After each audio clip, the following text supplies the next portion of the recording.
Come on in, baby. Close the door behind you. Pour yourself something. Kick your heels off, Faye, or keep them on. I don't judge. Actually, I do. But that's a conversation for another day. So let me introduce you to our leading lady. We're going to call her Simone. Simone is 27, fine, has her own apartment.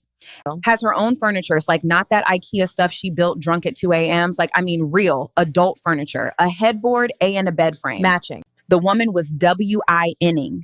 She meets this man, we're going to call him Marcus, at a rooftop party. Now listen, Marcus was cute, had good teeth, wore a watch that didn't come from the mall. He smelled like cedar and bad decisions. You know the type. He walked up to Simone and said, and I quote, "Pat, I don't usually approach women, but something told me you were different." And Simone, sweet, intelligent, degree-having Simone, she BE-leaved him, sis. But you know what? We are not here to judge. We are here to witness.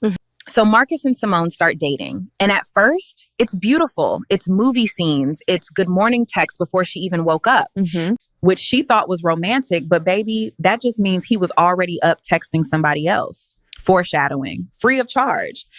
He brings her flowers, takes her to dinner, remembers her favorite order at the restaurant. She is feeling herself. She starts posting little hints on social media that where, you know, the post like a bouquet with NO caption, just a bouquet, the audacity of happiness. Her friends are happy for her. Her mama likes him. He even played with her cousin's kids at the cookout without being asked. Played, got with the kids. Do you know what that does to a woman? That is dangerous. That should come with a warning label. 6 months go by. Everything seems perfect. And we all know what seems perfect means in a story like this. The first crack appears on a Tuesday. Simone calls Marcus. He doesn't pick up. Okay, fine. People are busy. She calls again. Voicemail. She texts. No response. Now, a H-E-L-T person would say, he's probably busy. I'll hear from him later. But Simone had already fallen in love. So what did she do? She opened Instagram. And there he is in his stories, laughing at a restaurant with people, living his life. And she composed, mature, adult woman that she is. She watched that story or 10 times, not to gather evidence, not out of anger, just watching like it was a nature documentary, like she was David Attenborough narrating her own heartbreak. And here we see the male of the species enjoying a chicken wing completely unbothered. She finally reaches him at 11 p.m. He says, "Hey, embrace yourself, Pat. My phone died, babe." His phone died on a Tuesday while he was posting Instagram stories. Marcus, baby, Instagram stories require a phone, a CHD phone connected to the internet. The story doesn't hold up physically, spiritually, mathematically. But Simone, she let it go because he made it up to her with dinner the next night. And that, or as I like to call it, a bribe with breadsticks. Now, fast forward to month 9. Things are getting a little more off. Marcus has started doing a thing where he's available Monday through Thursday. Monday through Thursday pie, like clockwork pie, but Friday night through Sunday, he's a ghost.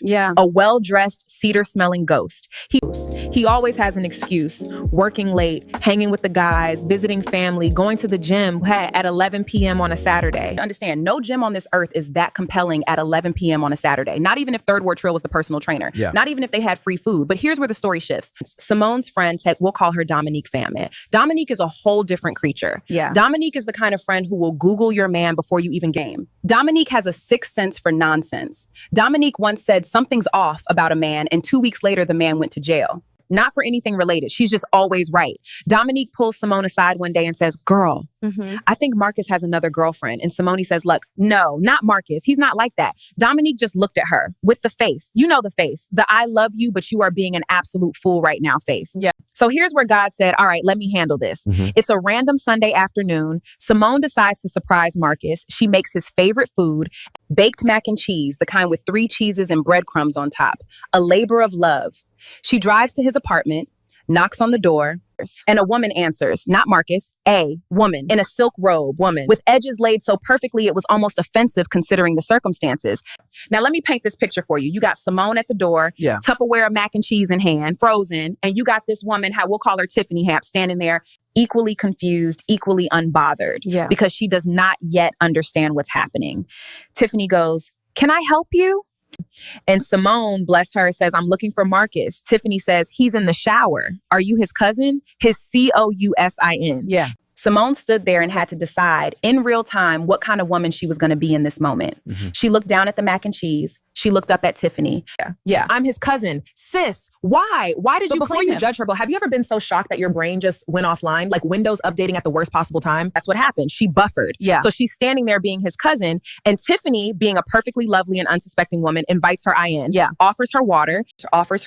Yeah. And Simone, still buffering, sits down in the living room of her boyfriend's apartment as his cousin. Tiffany goes, Marcus talks about his cousins all the time. Which side are you on? And Simone says, his mama's side. She is now omitting to this lie. In real time, under pressure, she deserves an Oscar. Marcus comes out of the shower, towel around his waist. He sees Simone. He sees Tiffany. He sees the mac and cheese. And I need you to understand the level of delusion required for what happens next. But and says, oh, hey, what are you doing here? Like, it's a cookout. Like, everything is fine. Like, he is not standing at the intersection of two women and his own destruction.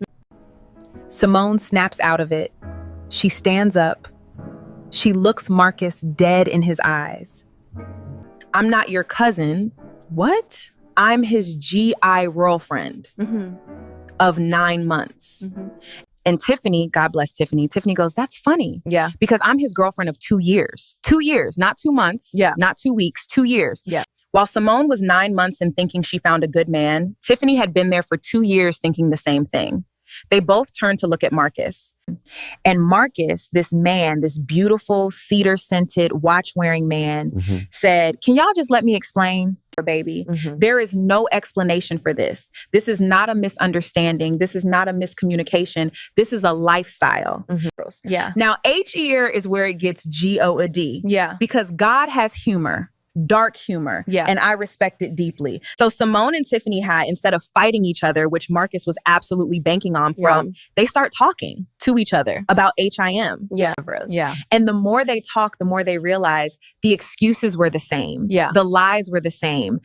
My phone died, same. Yeah. The disappearing on weekends because he was rotating, SAME. And then Tiffany goes, did he ever take you to Rosario's? The man had one move and he ran it twice. The waiter at Rosario's probably knew. The waiter has seen things. So you know what Simone and Tiffany did? They left together and took the mac and cheese with them. First. Yeah. He showed up at Tiffany's door. She had already changed the code. She called Simone. She sent him to voicemail. And then he slides into the DMs of a woman he met online. It was Dominique,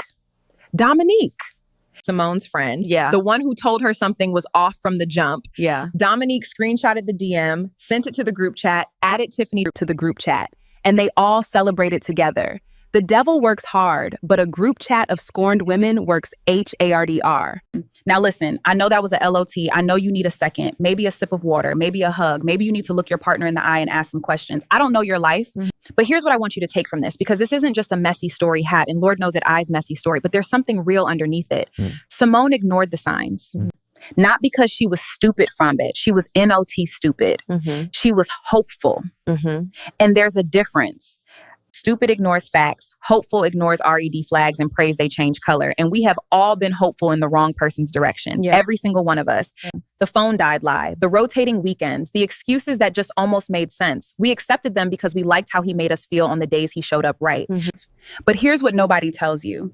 Consistency should never be a reward. It's the bare minimum. If a man is only fully present 3 days a week, friend, he's not your boyfriend. Yeah. He's your part-time situationship with dental. Yeah. And that's not enough. Yeah. The moral of this whole beautiful disaster, stop auditioning for roles in someone else's story. Simone was playing the role of girlfriend. She had the line, she had the feeling, she had the mac and cheese. But Marcus had already cast someone else as the lead cat, and Simone didn't even know she was the understudy. And it wasn't about what Simone did wrong. She did everything right. The problem was she poured premium effort into a man running a budget operation. You cannot love someone into choosing you. You cannot cook enough, look enough, be enough pite for someone who has already decided you are an option and not a priority. What Tiffany and Simone both deserved, what you deserve, Tive, is someone who doesn't need a rotation. Right. Someone whose phone doesn't mysteriously die on Instagram story posting Tuesdays. Yeah. Someone who, when asked, are you my boyfriend, doesn't need time to think about it. Know your worth. And then add tax, sis. Add the whole tax. Yeah. All right, y'all. That is the story of Marcus, the man who had 2 girlfriends, 0 cents, and 1 restaurant. Rosario's, if you're listening, I'm so sorry for what you witnessed. Yeah. Drop a comment. Share this. Send it to a friend who needs to hear it, because sometimes we need somebody else's chaos to wake us up to our own. I love y'all. Take care of yourselves. And remember, you are not a backup plan. You are the whole plan.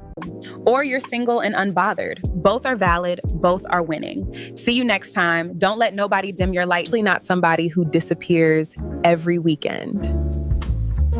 Bye, besties.